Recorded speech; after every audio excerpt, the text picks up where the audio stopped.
Did you see the iMac Pro video? Did you see the iMac Pro video? Did you see the iMac Pro video? 1,000 Marco Armand's yes. Now, even though it doesn't disclose or say or caption that it's a reenactment, I'm guessing that's what it's supposed to be because that fake spark effect is just such a fake spark effect, and the arm is covering where the crack is later shown to be. That was how Anthony got tasked with taking our iMac Pro to the Apple Store for repairs. Only one small problem. They refused to fix it. And we're not even talking warranty service. We wanted to pay, and they outright refused to fix it. How the does that even work? How indeed. So what else is going on here? I work for a media company that does reviews of hardware like this and disassembled the unit. When reassembling, the unit would not power back on. Worse, I managed to short out a connection on the power supply with the screen. I dropped it, and now the screen is also broken. So what looked like a cracked screen and maybe a spark turns out to be two problems, the cracked screen and the power supply. Apple representative Andrea was very sympathetic, but for some reason, she couldn't give us any guarantee that they could actually do anything. If you're watching what Linus is highlighting rather than just listening to what he's saying, the reason is given right up front. That should have been a bright red flag. But it was a bright yellow flag. You just highlighted it in bright yellow highlight. If a Mac is taken apart by anyone other than an authorized service technician, we can typically no longer service that Mac. Remember, this is an iMac. As much as it's a Pro, it's also a computing appliance. And all the advantages that come with the ultra high speed, ultra convenience of an all-in-one also come with the inconveniences of repairs.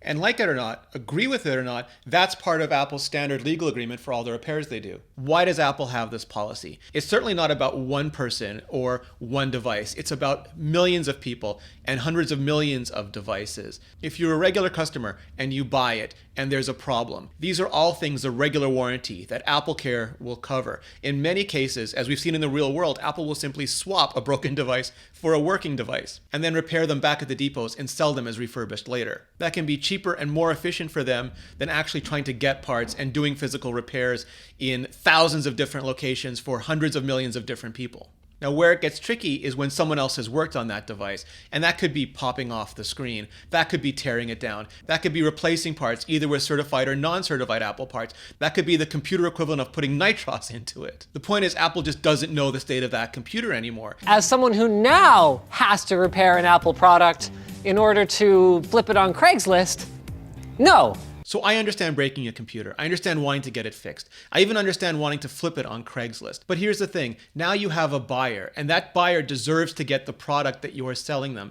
And if Apple is the one doing that repair, Apple is the one putting their reputation on the repair. Apple is warrantying that repair. And if anything goes wrong, either with the repair or with something else that was broken that they didn't know about at the time of the repair, it's not this one person or this one device that's going to pay for it. It's going to be Apple that pays for it, including the litigation that seems to so inevitably follow. We asked, well, if Apple themselves can't fix our computer, who can? And we got told that the only option was to bring it to a third party. Okay, so new update. For them to approve the sale, they need someone with Apple Pro certification.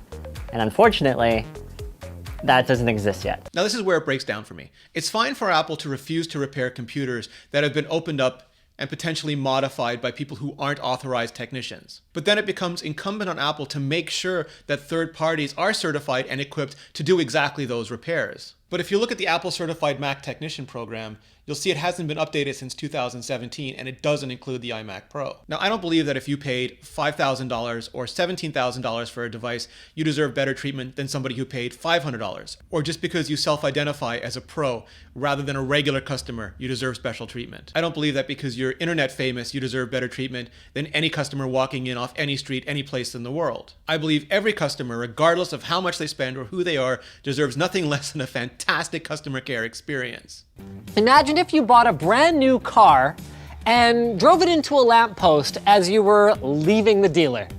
Then both the dealer and your third-party insurer said that they couldn't fix it. A better analogy would be this. You bought a car, you drove it off the lot, you took it apart, you put it back together, something broke, you drove into a lamppost. You took it back to the dealer and the dealer said, it's totaled, I can't fix this. At that point, you have to go to your insurance company.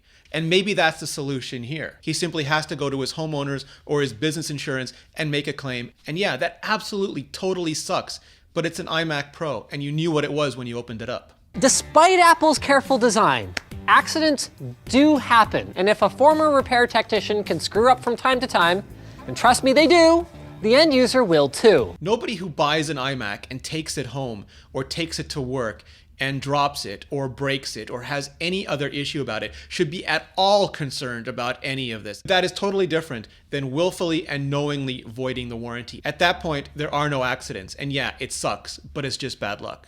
Maybe you know a guy who knows a guy who can get a board, PSU, and display. So let's recap. At the very beginning of the video, we saw a spark and a broken screen. Then in the communication with the Apple representative, we heard about the power supply unit and the display. Now we hear about the power supply unit, the display, and the board. And that's the problem with these kinds of repairs. There is really no way to tell how far the damage goes until you get to the end. So, returning to our community for bright ideas. If you do know anyone or any way that could help in this situation, please do go to Linus's thread. I'll link it in the description below and let him know. For now, we will just continue to stew in impotent rage. I don't want anybody stewing in impotent anything. It's the same reason why I'd never want anybody to use a weak password and then get hacked across a wide range of sites and blame the sites that they were logged into.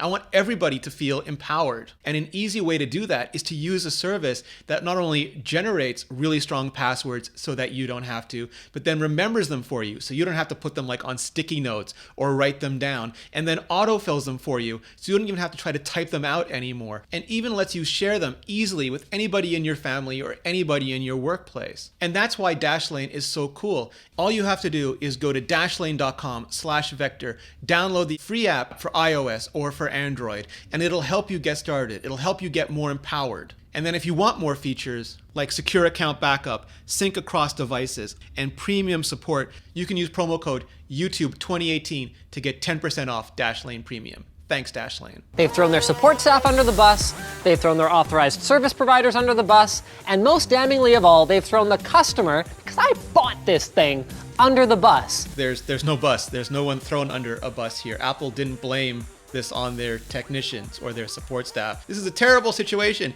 but no buses were harmed in the making of it.